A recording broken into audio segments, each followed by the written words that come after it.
Hab geträumt wieder mal von dir, Sehnsucht tief in mir.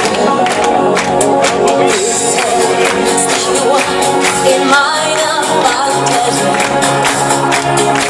Irgendwo musst du doch sein und siehst dich auch nach mir. Jetzt kommt's, du bist für mich momentan noch Mister Unbekannt, der mich verzaubert und mit mir lacht, verrückte Dinge mit mir macht. Du bist für mich nichts wie mehr als Mister Unbekannt. Ich kann es kaum noch erwarten, dich zu sehen. Und ich freu mich darauf, dir gegenüber zu stehen.